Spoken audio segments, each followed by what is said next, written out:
Ada orang datang, Mbak Eva, di Jakarta Utara, di pelabuhan tradisional. Kejadian mungkin 15 tahun yang lalu. Dia katakan, setelah saya selesai ngaji, dia datang. Dia nggak mau ada orang dengar. Pak Faiz, saya mau betul-betul tanya sama Bapak. Kenapa? Begini Pak, saya nggak puasa. Kaget saya.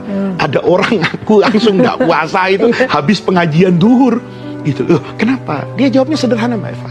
Kalau saya puasa, yang nggak puasa jadi 5 orang. Kalau saya nggak puasa, yang 5 orang puasa. Ternyata apa? Dia hanya kuli panggul di pelabuhan tradisional yang mengangkat beban semen, Mbak Eva, ke kapal kayu hanya menggunakan kayu saja, bukan tangga. Saya bisa merasakan betapa beban yang berat luar biasa. Bekerja dari pagi sampai sore. Katakan dia nggak sanggup untuk itu. Tapi kalau dia bekerja, dia bisa bawa uang. Dia larang anak-anaknya, nak, jangan ngojek payung. Pada masa itu ya, jangan jualan koran. Nanti kamu jualan koran kepanasan, nggak puasa. Sudah, bapak yang tanggung. Bapak kuat. Kuat dia berbohong. Menyelamatkan 5 orang yang berpuasa termasuk istrinya. Dia tidak berpuasa. Fikih itu para pemirsa tidak sesederhana yang kita bayangkan. Menjadi mufti, menjadi guru agama, menjadi kiai, itu tidak soal hitam putih dalam agama.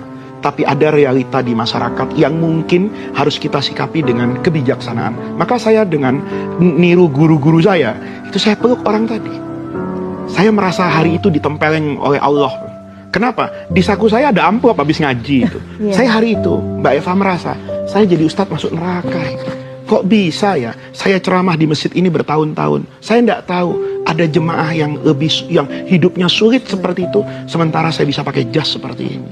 Hari itu saya mengatakan, ini ada kezaliman yang terjadi pada diri saya.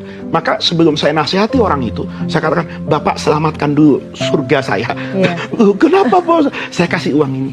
Bapak pulang, ini uang cukup berapa hari, Bapak jangan kerja. Dia katakan, terima kasih. Itu menyelamatkan saya. Nah, soal orang itu nanti dia tidak puasa pada hari selanjutnya, itu saya serahkan kepada Allah. Kita jangan mudah Mbak Eva ya, menghakimi dan menghukumi orang. Kalau kita tidak tahu latar belakang apa yang membuat orang itu melakukan tersebut, kita tidak tahu juga peran apa yang sedang dia mainkan. Apa peran dia sedang mencari kenikmatan hidup di dunia, atau peran hanya sekedar ingin menyelamatkan nyawa anak-anaknya dengan makan.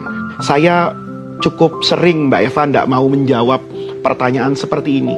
Apa hukumnya pedagang kecil yang berdagang di bulan Ramadan? Saya lebih senang Mbak Eva membahas apa hukumnya orang kaya yang hanya merasa kewajiban hidupnya itu zakat saja. Dia sudah bayar zakat, tapi ada orang seperti itu. Dia diamkan. Apa nanti tidak ada pertanggungjawaban secara kolektif di hadapan Allah?